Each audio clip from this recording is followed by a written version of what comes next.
ಅತಿಥಿ ಉಪನ್ಯಾಸಕರು ಕೆಲವರು ನಕಲಿ PhD ಪ್ರಮಾಣ ಪತ್ರವನ್ನ ಸಬ್ಮಿಟ್ ಮಾಡ್ತಿದ್ದಾರೆ ಅನ್ನೋದರ ಬಗ್ಗೆ ಏಷ್ಯಾನೆಟ್ ಸುವರ್ಣ ನ್ಯೂಸ್ ಸುದೀರ್ಘವಾದಂಥ ವರದಿಯನ್ನು ಪ್ರಸಾರ ಮಾಡಿತ್ತು.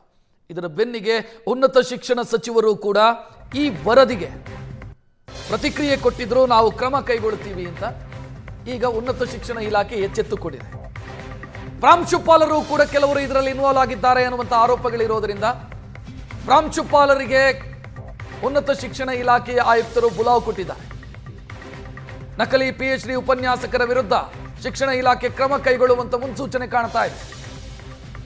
ಹೊರ ರಾಜ್ಯದ ಯೂನಿವರ್ಸಿಟಿಗಳ ಹೆಸರಲ್ಲಿ PhD ಸರ್ಟಿಫಿಕೇಟ್ ಅನ್ನು ಸಬ್ಮಿಟ್ ಮಾಡಲಾಗಿತ್ತು.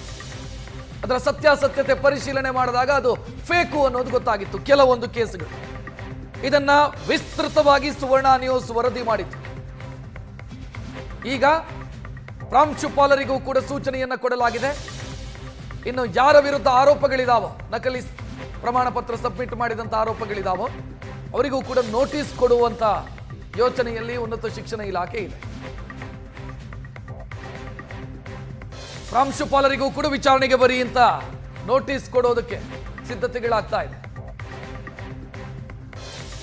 ಸುವರ್ಣ ನ್ಯೂಸ್ ವಿಸ್ತೃತವಾದಂಥ ವರದಿಯನ್ನು ಪ್ರಸಾರ ಮಾಡಿತ್ತು. ಅದರಲ್ಲಿ ಚೌಧರಿ ಚರಣ್ ಸಿಂಗ್ ಯೂನಿವರ್ಸಿಟಿ, ಅರುಣೋದಯ ಯೂನಿವರ್ಸಿಟಿ, ಅಣ್ಣಾಮಲೈ ಯೂನಿವರ್ಸಿಟಿ ಅಂತ PhD ಸರ್ಟಿಫಿಕೇಟ್ ಅನ್ನ ಕೊಟ್ಟು ಉನ್ನತ ಶಿಕ್ಷಣ ಇಲಾಖೆಯನ್ನ ಮೋಸ ಮಾಡುವಂತ ಕೆಲಸಗಳಾಗ್ತಾ ಇತ್ತು. ಇದರಲ್ಲಿ ಕೆಲ ಪ್ರಾಂಶುಪಾಲರು ಕೂಡ ಇನ್ವಾಲ್ವ್ ಆಗಿರುವಂತ ಬಗ್ಗೆ ಆರೋಪಗಳು ಕೇಳಿ ಬಂದಿತ್ತು. ಈಗ ತನಿಖೆಗೆ ಮುಂದಾಗ್ತಾ ಇದೆ ಉನ್ನತ ಶಿಕ್ಷಣ ಇಲಾಖೆ.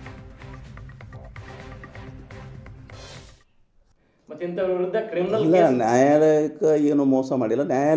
ನ್ಯಾಯಾಲಯ ಕಡ್ಡಾಯವಾಗಿ ಆದೇಶ ಹೊರಡಿದ ನಂತರ PhD ಕಂಪಲ್ಸರಿ ಇರಬೇಕಂತ ಹೇಳಿದೆ ನೆಟ್ ಸೆಟ್. ಅದ್ರ ಪ್ರಕಾರ ಇವ್ರು ಏನು ಮಾಡ್ತಾ ಇದ್ದಾರೆ, ಕೆಲವರು ನಮ್ಮ ನೌಕರಿ ಹೋಗ್ತಲ್ಲ ಅಂತೇಳಿ ಕೆಲವರು PhD ತರ್ತಾ ಇದ್ದಾರೆ ಅಂತ ಆರೋಪ ಇದೆ ಇದೀಗ. ಕೆಲವರು ಇಮಿಡಿಯೇಟ್ PhD ಹೆಂಗೆ ತಂದರು, ಕಾಲೇಜ್ದಲ್ಲಿ ಕೆಲಸ ಮಾಡ್ಕೋತೆ PhD ಹೆಂಗೆ ತಂದರು, ಈ ಥರ ಅವರು ಮೇನ್ ಇರೋದು ವೆರಿಫೈ ಮಾಡಬೇಕಾಗಿದ್ದು ಡಾಕ್ಯುಮೆಂಟ್ ಅಲ್ಲೇ ಇರಬೇಕು ಅಂಥವ್ರು. ಅವರು ಇಲಾಖೆ ಸುತ್ತೋಲೆಯಲ್ಲಿ ಏನು ಹೇಳಿದೆ ಅಂದರೆ DD ತೊಗೋಬೇಕು, ರಿಜಿಸ್ಟರ್ ಪೋಸ್ಟ್ ಕಳಿಸ್ಬೇಕು, ರಿಜಿಸ್ಟರ್ ಪೋಸ್ಟ್ಲಿಂದ ಬರಬೇಕು ನೈಜತೆ. ಇಷ್ಟು ಬಂದರೆ ನಮ್ಮದು ಅಂದರೆ ಪ್ರಿನ್ಸಿಪಾಲ್ರ ಕರ್ತವ್ಯ ಇಷ್ಟು.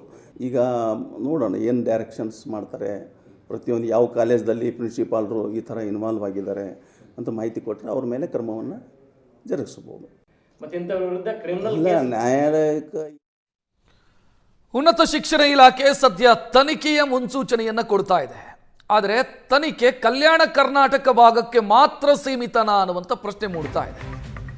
ಅಕ್ರಮ ರಾಜ್ಯದಾದ್ಯಂತ ಆಗಿರೋದು ಕಂಡು ಬರ್ತಾ ಇದೆ. ಆದರೆ ಕಲ್ಯಾಣ ಕರ್ನಾಟಕಕ್ಕಷ್ಟೇ ಸೀಮಿತಗೊಳಿಸಿ ತನಿಖೆ ಮಾಡುವಂತ ಸೂಚನೆಯನ್ನ ಉನ್ನತ ಶಿಕ್ಷಣ ಇಲಾಖೆ ಕೊಟ್ಟಂಗಿದೆ.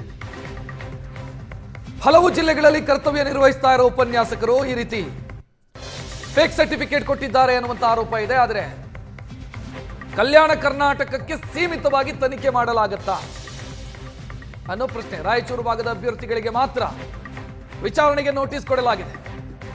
ಬೇರೆ ಜಿಲ್ಲೆಗಳಲ್ಲೂ ಕೂಡ ಇದೇ ರೀತಿ ಆರೋಪ ಹೊತ್ತವರಿದ್ದಾರೆ, ಅವರಿಗೆ ಯಾರಿಗೂ ಕೂಡ ನೋಟಿಸ್ ಕೊಟ್ಟಿಲ್ಲ. ಪರ್ಟಿಕ್ಯುಲರ್ ಆಗಿ ರಾಯಚೂರು ಜಿಲ್ಲೆಯಲ್ಲಿ ಯಾರ ಮೇಲೆ ಆರೋಪ ಇತ್ತು ಅವರಿಗೆ ನೋಟಿಸ್ ಕೊಟ್ಟಿದ್ದಾರೆ.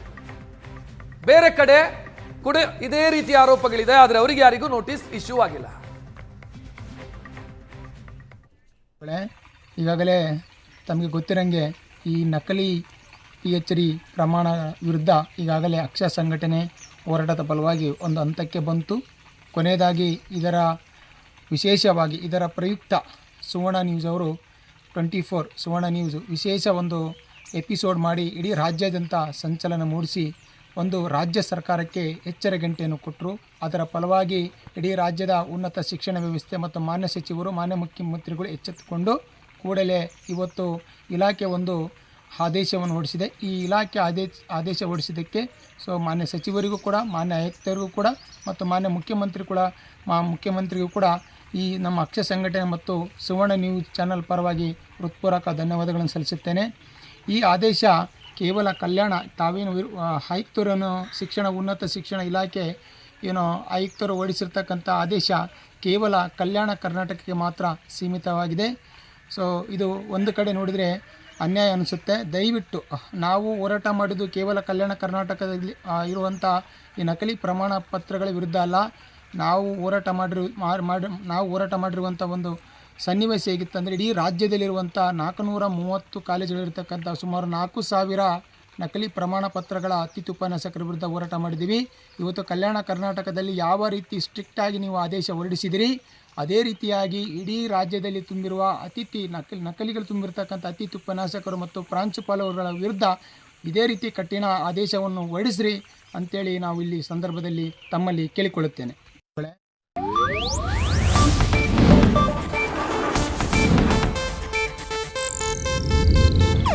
ಇದು ಏಷ್ಯಾನೆಟ್ ನ್ಯೂಸ್ ನೆಟ್ವರ್ಕ್ ಪ್ರಸ್ತುತಿ.